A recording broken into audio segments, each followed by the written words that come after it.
Well, hello everyone. Welcome to the self-knowledge lectures. Today we have our lecture number 38.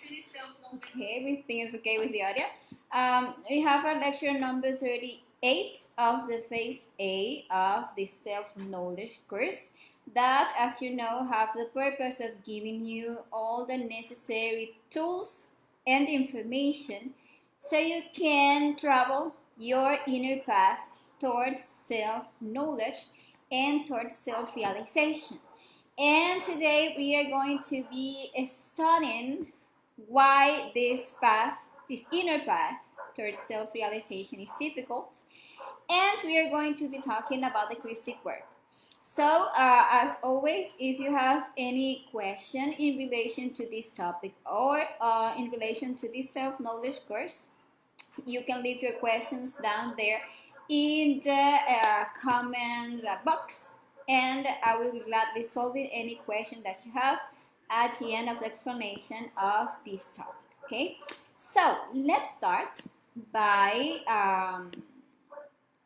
seeing what are the objectives of today's lecture. Things okay. Let me just a second. Let me check something.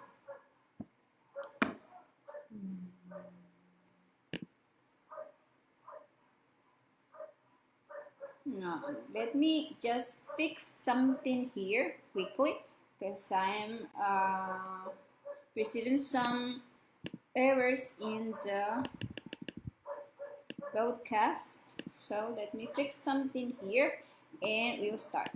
I'm going to be checking if everything is okay.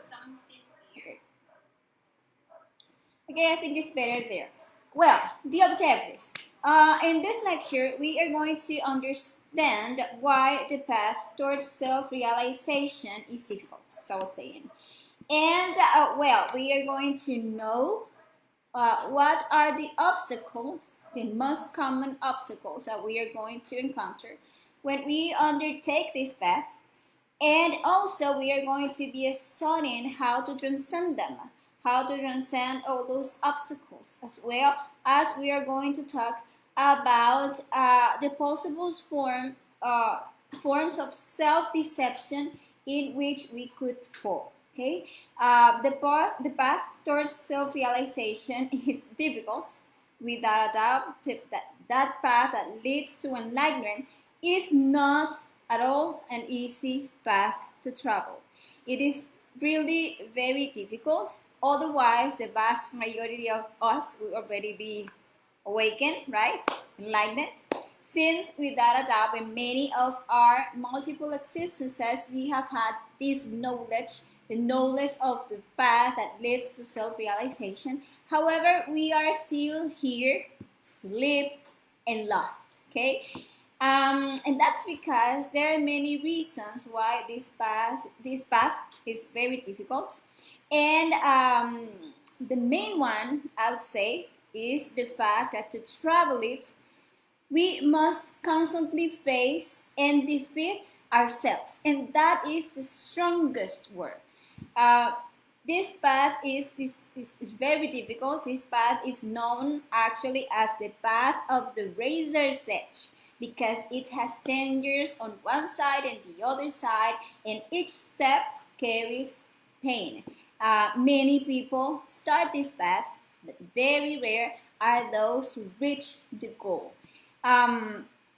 Even though it is a difficult and a painful path, it is undoubtedly the only one that is really worth traveling. Because, well, not all is bad, not all is difficult. There are very good things, actually amazing things in this path.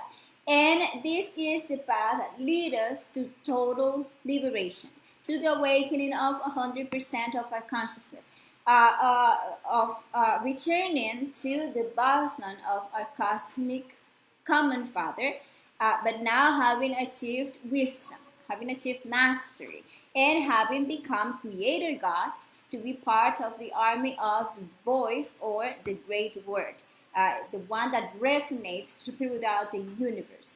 So let's analyze what are those obstacles that make this path difficult so that we learn how to transcend those obstacles and move forward in this inner work. Well, the first obstacle that we are going to find is our ego, and more specifically, that dark side of ourselves that we don't know or that we don't accept that we have.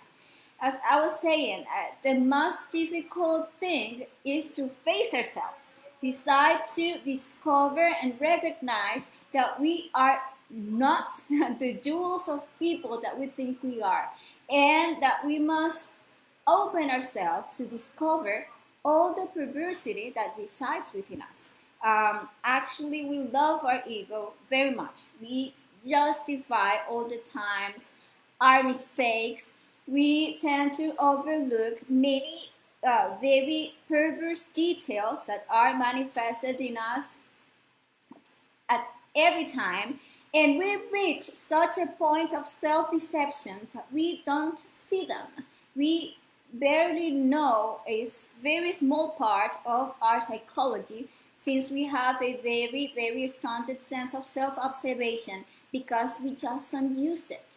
We get used to all the time looking outwards, looking, pointing, criticizing, judging what other people do without ever realizing that we are only projecting that unknown and dark side of us onto other people. But we are not even willing to recognize that we point, that we criticize in others, in ourselves. And it happens that we has when we have many things in ourselves that we don't know and that we don't accept, then those things tend to complicate our lives terribly.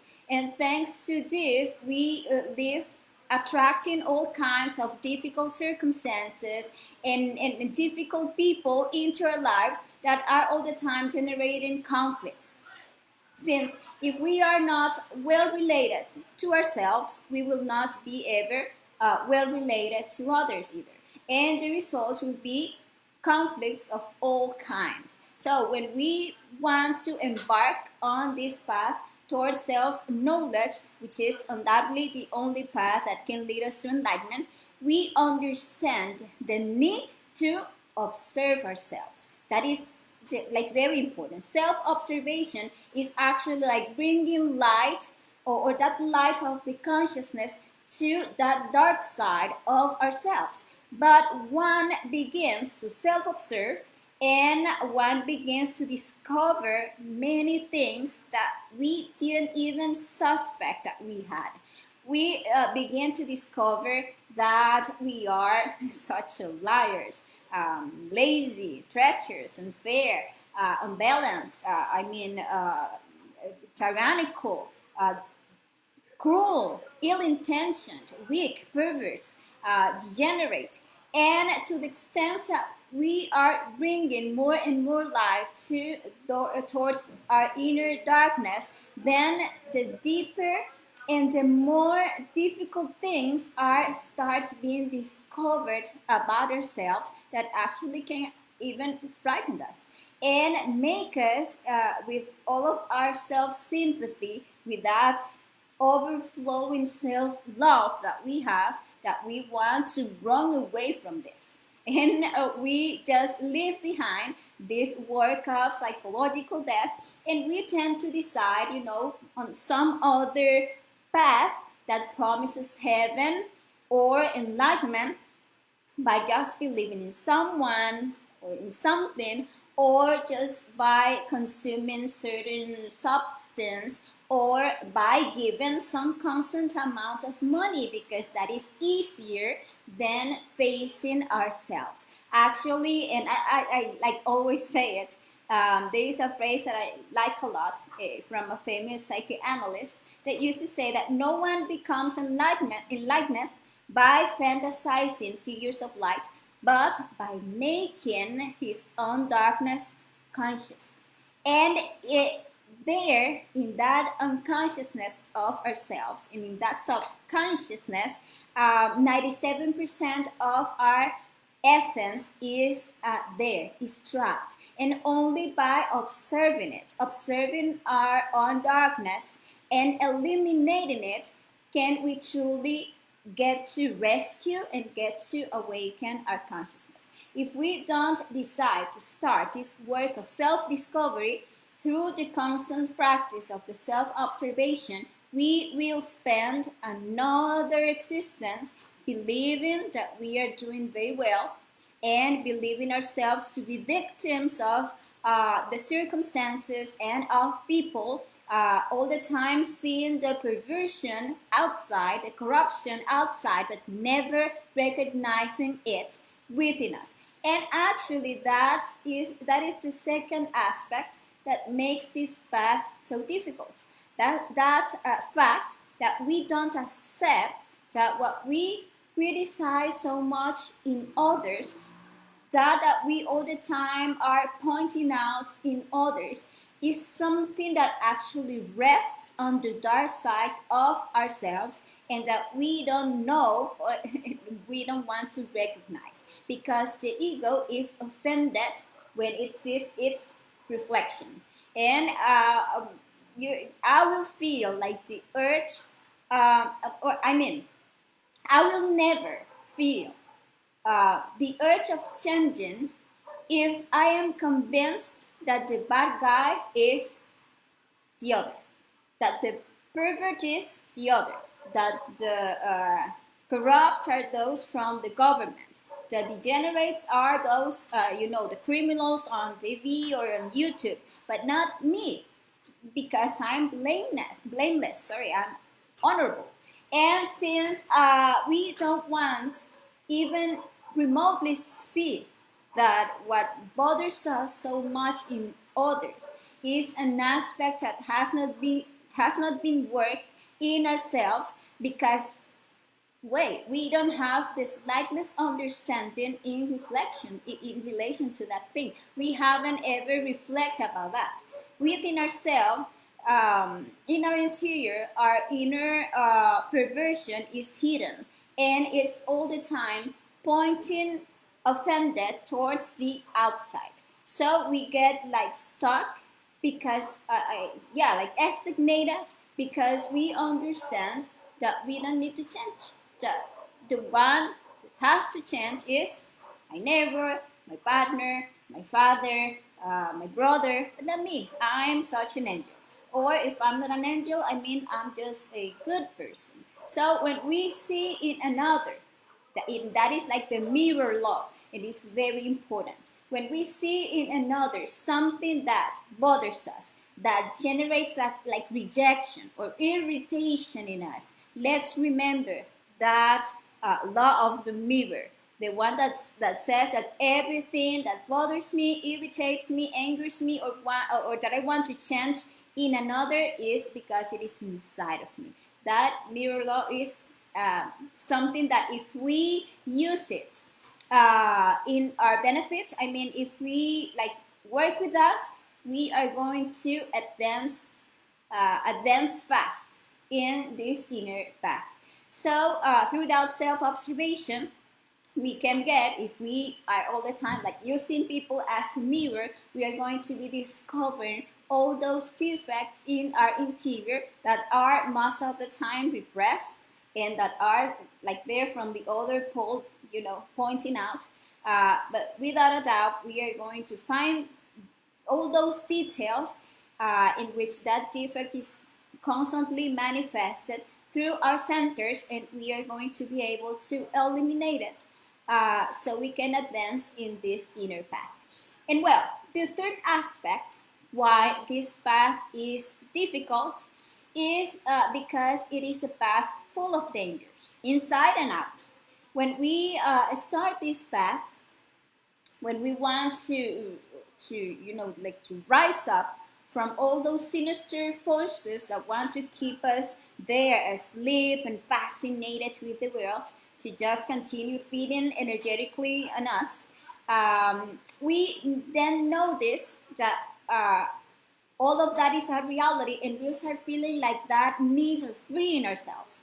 And what happens at the Black Lodge comes over us. Both the external Black Lodge, all those entities that actually exist in this world, and the internal Black Lodge, that are all of our psychological defects. Actually, when we decide to start working on ourselves, all of our psychological defects make us like a war on us. They are going to generate inside of us a lot of ill will, to do the practices, to try to awaken our consciousness, a lot of ill will to abandon our bad habits, to achieve chastity. They are going to generate in us a lot of desires, of a lot of things. In addition to the fact that as we advance, the temptations are going to be stronger and stronger. Since only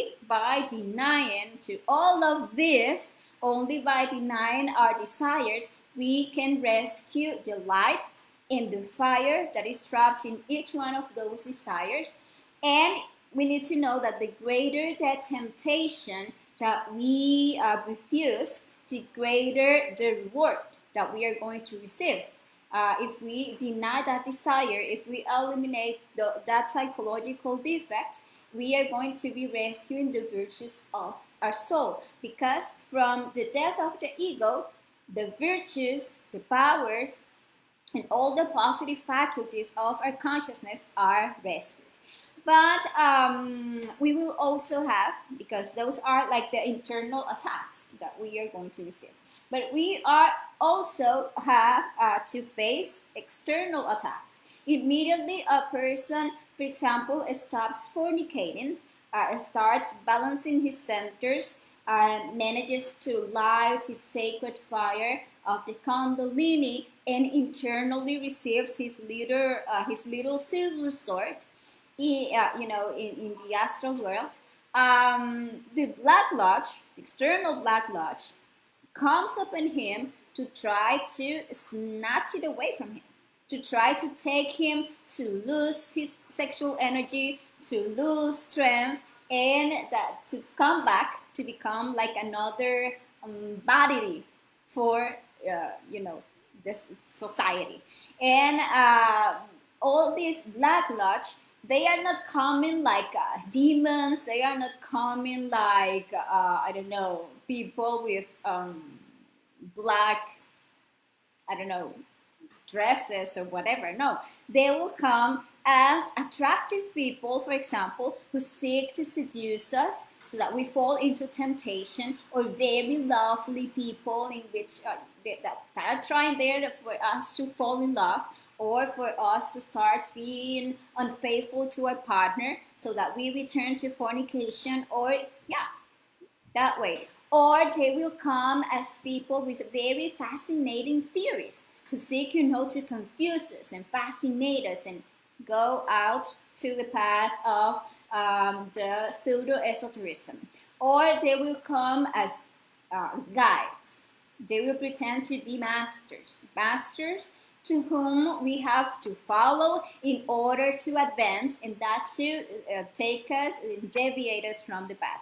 Or they can come as people who bring us great economic opportunities that will solve all of our economic problems. But that if we take those opportunities, we are going to be without any time or energy for the inner work and to work on the awakening of our consciousness. That is why we need to be like very alert and be like all the time in self-observation, practicing the psychological death, because you are going to see that the psychological death is the one that is going to allow us to unblock our path, go advance, and not to be distracted by any of this. Okay, so we must know, and that is something like very important also, that the external Black Lodge can only tempt us through our internal Black Lodge. And what does this mean? Let me like make this clearer for you. If we are eliminating from our interior our lustful defects, our unfaithful defects, our betrayals, our fanatical defects, our mythomaniac, our intellectual defects, our proud, our greed, for example, then that external black lodge won't have any way to seduce us or to make us lose our way. That is why the practice of the psychological death is the one that is going to allow us to advance in this path, like breaking with all these obstacles. Of course, along with the other two factors for the consciousness revolution. Well, another big obstacle on this path is the self-delusion. That tends to happen a lot when we enter, for example, these studies, and we right away begin to feel, good, like we are good people.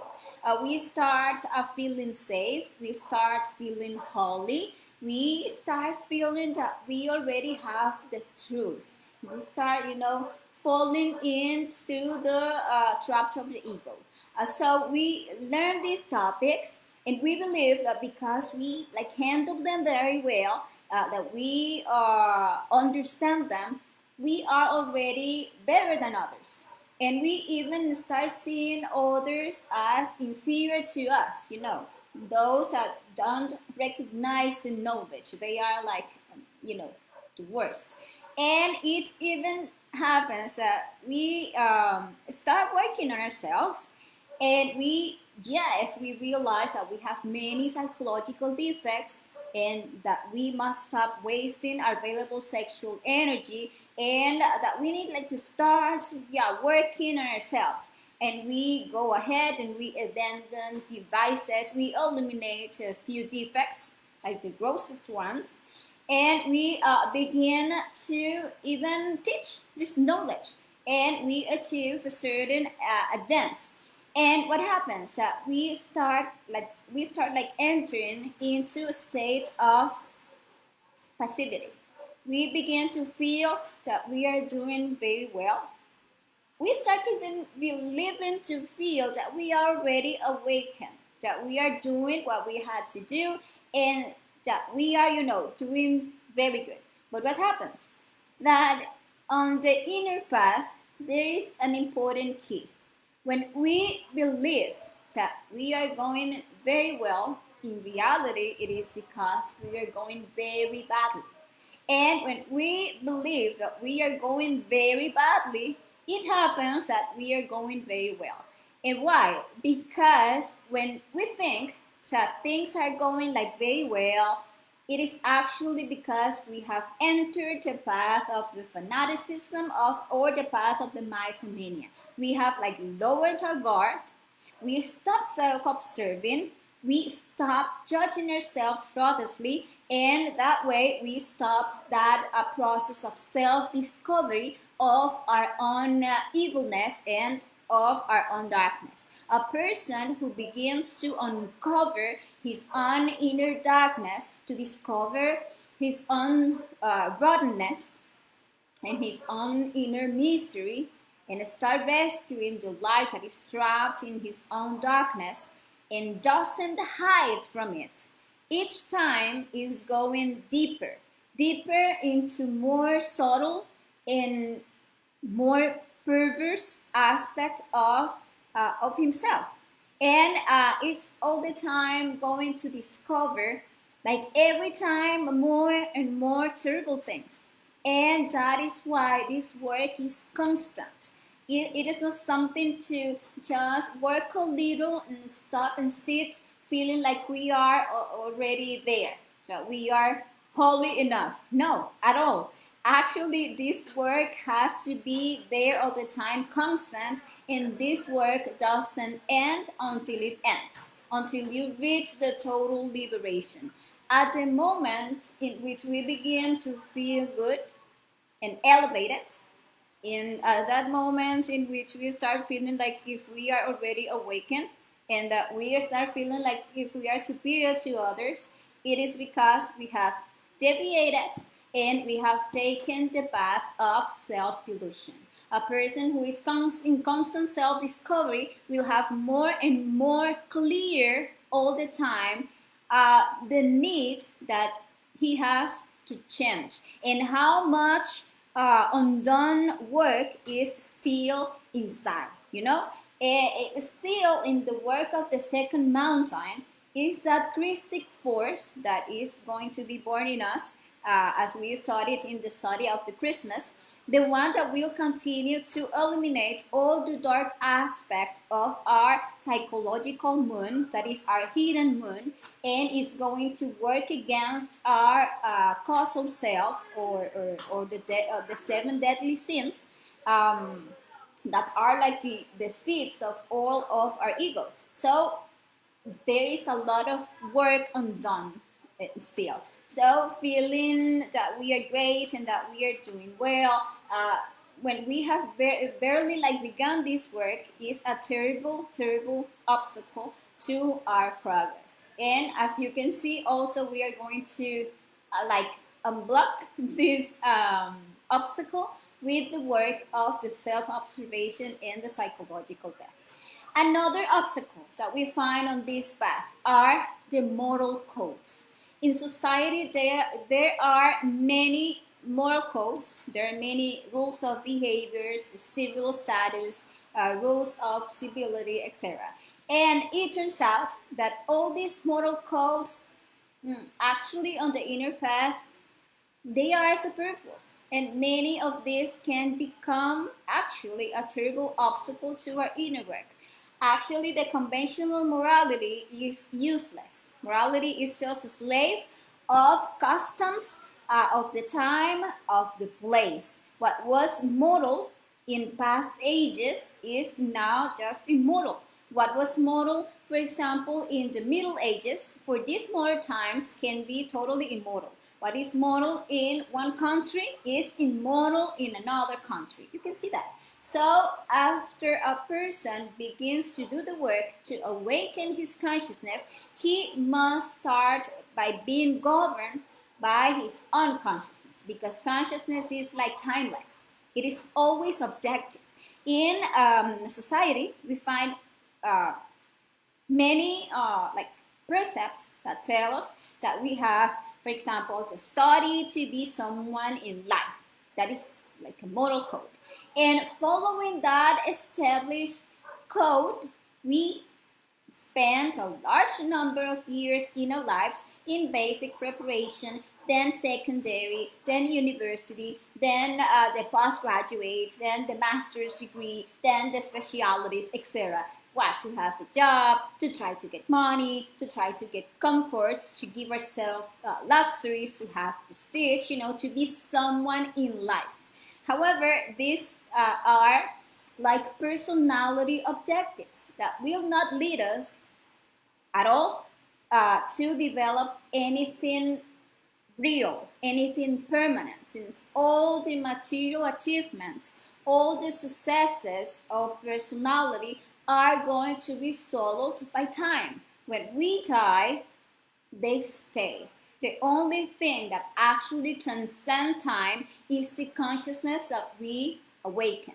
So, by following that pattern so defended by the moral codes of society, we waste all the time chasing subjective things, and we don't dedicate our existence, because we don't have even time to achieve the true purpose of our life, to achieve the intimate self-realization of our being.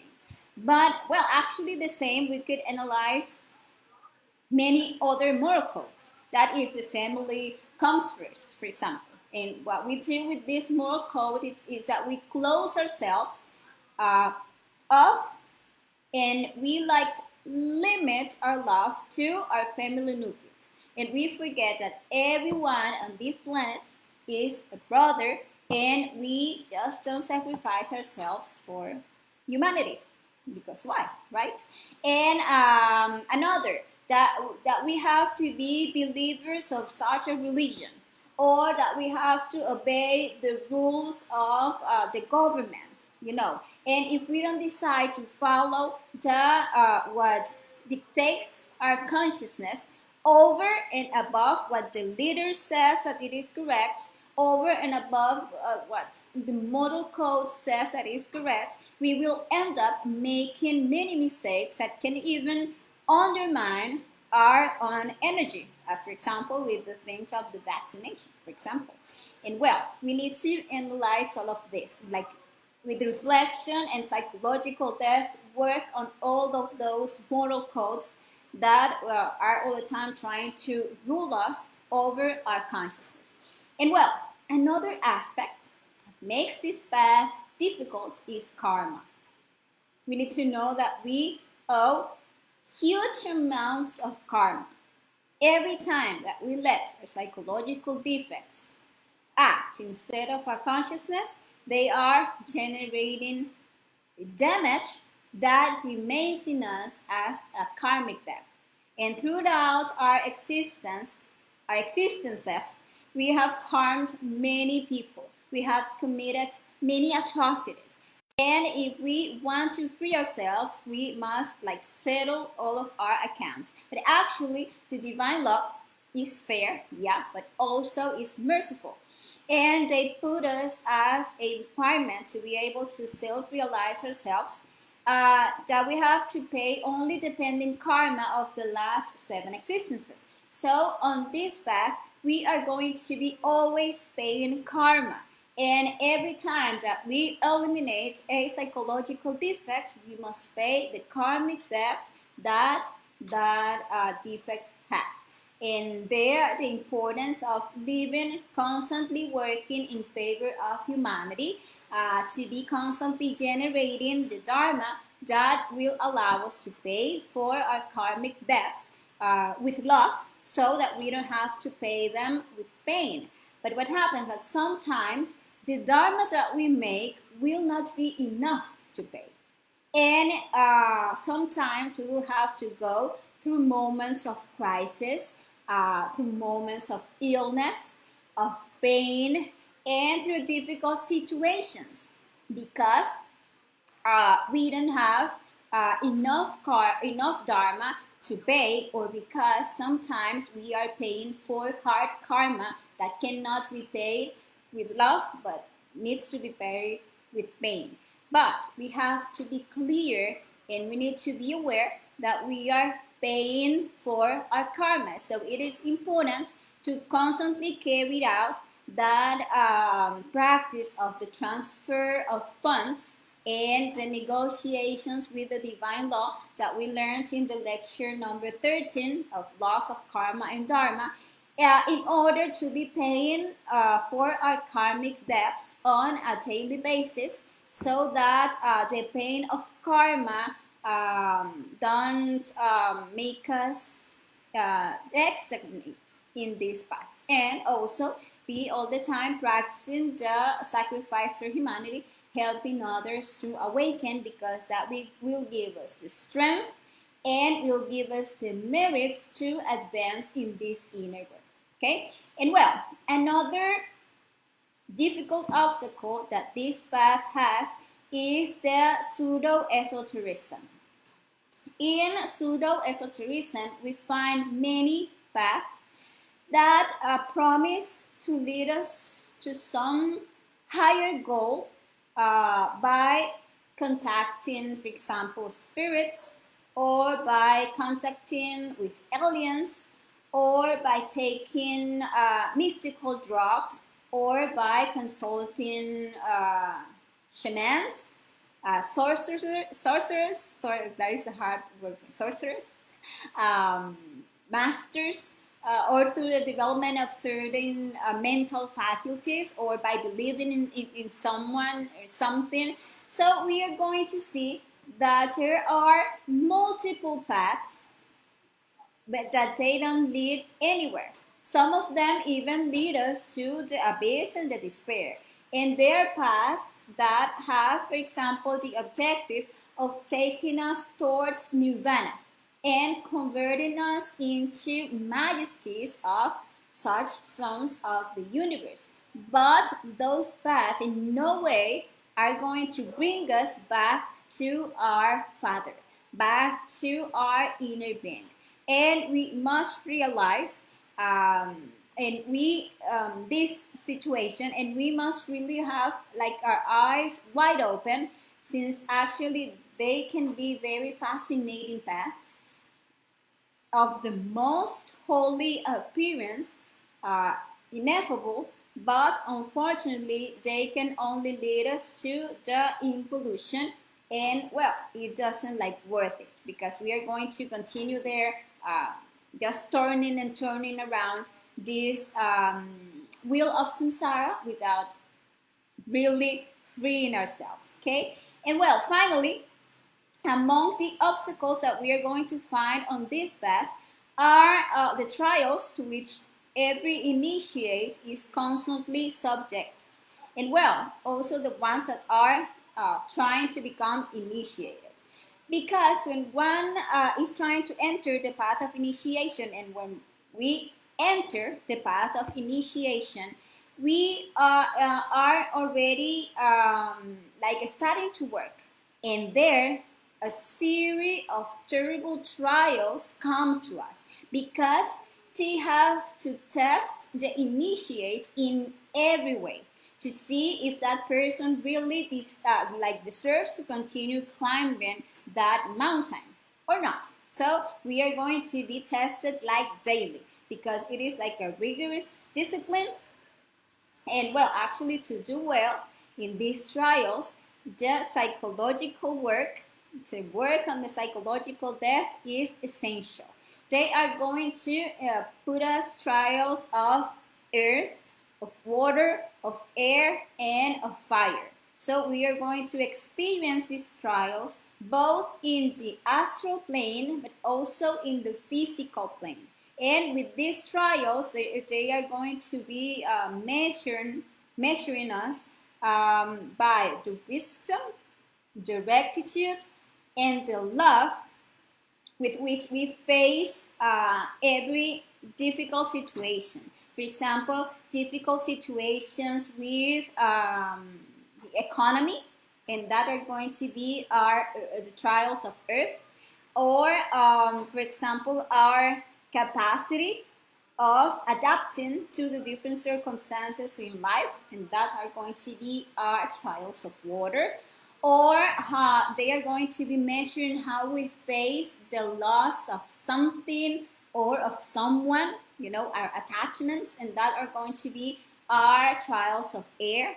And they are going to be measuring in these trials how we deal with situations where lust or anger arises. And there we are going to be in trials of fire. Okay? And what if we despair? If we don't know how to adapt to the different situations, if we react in a negative way, we are not going to pass these trials, and we are going to get stuck along the way. Okay, there are moments of trials in which actually we feel alone, in which we ask and we don't receive any answer, in which we feel as we have entered like a desert, and like if our inner being has abandoned us. But these are only trials where our capacity to follow the path is being measured. And if we are all the time practicing the psychological depth, we are going to do well in all of those trials. And actually passing the trials is giving us back advancement in the inner work. And well, as we have seen, this is a path with many dangers and many obstacles, and it is necessary this lecture so we really know them, and that we know how to transcend them, so we don't get stuck. And when we find ourselves in the moment of despair, or feeling lonely, or feeling pain, or entering into crisis, remember not to stay there, to practice the psychological death, to reject your like your natural tendency to fall into despair. Just remember that you are in a process. Remember that you are passing through a process, and work with patience and discipline with the three factors for the consciousness revolution. Practice the self-observation, the psychological depth, and you are going to get out from there with more strength, more clarity, and you are going to be receiving eternally the rewards for your consistency in your inner work. Sorry. And well, what happens that you know that we are going to be entering this path. That this path is divided into three mountains, which are the mountains of initiation. We are going to enter the path of the initiation when we manage to ignite the sacred fire of the Kundalini, after we are working on achieving chastity in, well, all that process. And once we are there working in the creation of the solar bodies, when we are like there in the creation of the solar body of the wheel, of the causal body, right in the moment of the maximum sufferings and the conscious sacrifices, after choosing what is known as the direct path, right in that work, in that moment, the Christ will be born within us. And although the Christ is that revolutionary force that will come to help us so that we can do the real hard work, the real difficult path, that is the path of the second mountain, to do the work of the inner apocalypse, his arrival will be like beautiful, because as you know, as we were studying in the Christmas explanations, from the union of our human soul that is manufactured thanks to the creation of the five solar bodies: physical, vital, astral, mental, and causal, and our divine soul, which is our Buddhic body, that was raised all the time there, waiting for the true man to be formed. From that union between the human and the divine, the Christic fire is going to be born in the heart of man. And actually, the advent of the Christic fire is like the most important event of the life of any man. And this intimate Christ comes and takes charge of all of our mental, emotional, motor, instinctive, and sexual processes, as the electronic Kundalini is rising in the work of the second mountain.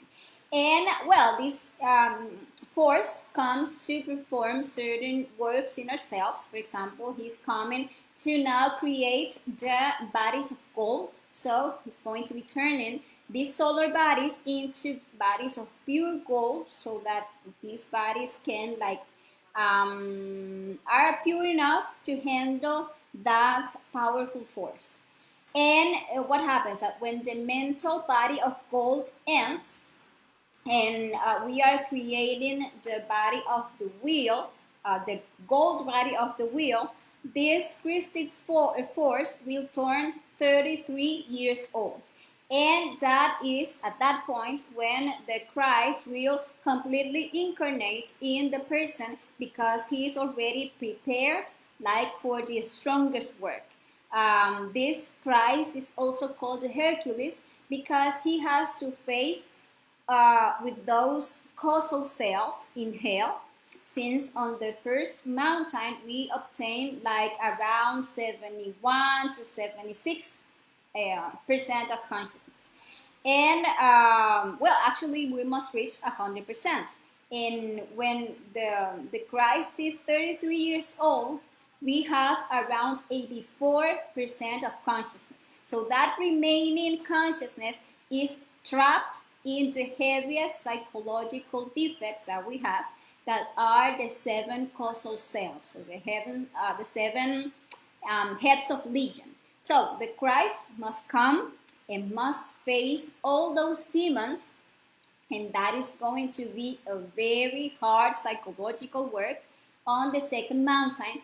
We are going to continue on the second mountain working with our partner in sex, and well, making all these works. And the Christ must also pay for all the remaining karma that we have. Actually, in the first mountain, we pay for small karmas, but actually, the Christ has to pay even the hard karma, in the total hard karma. That in that process, that is called the 8 years of job, which is a very painful disease. With that disease, all the crimes against the Holy Spirit are going to be paid.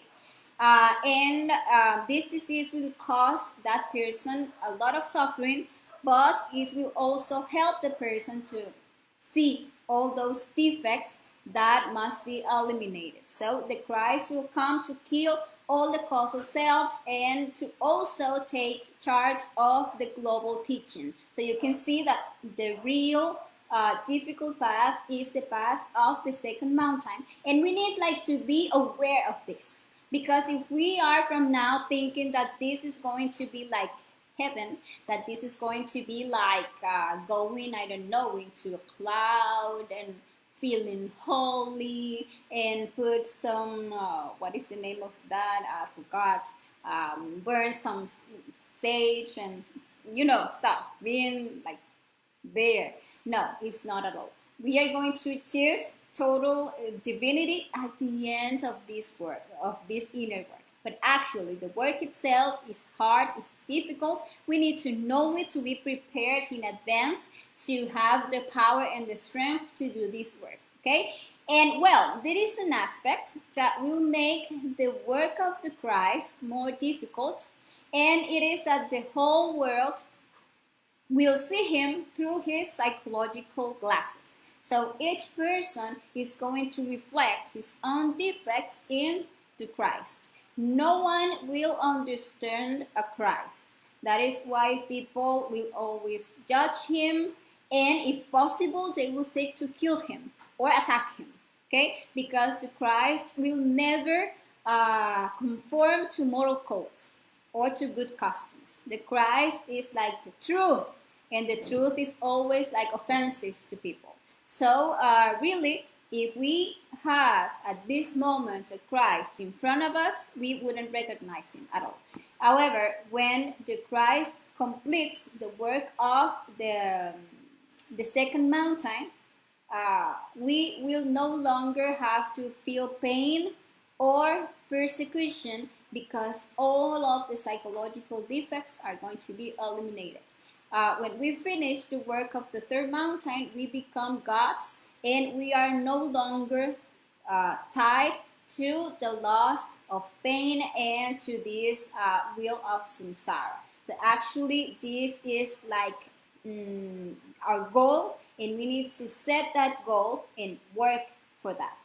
Okay, the path is difficult. Okay, the path is hard, but we have the tools. We have the psychological depth. We have that various information about how powerful is our sexual energy, and we have that tool of love, of helping others. So we have all the information and all the tools that we need to advance in this inner path. And well, people, this has been today's lecture. Actually, I think it is a hard lecture, because yes, it faces with the truth that this is not something easy, but it's a very, very important information that, if we are really aiming to awaken our consciousness, is very useful for us.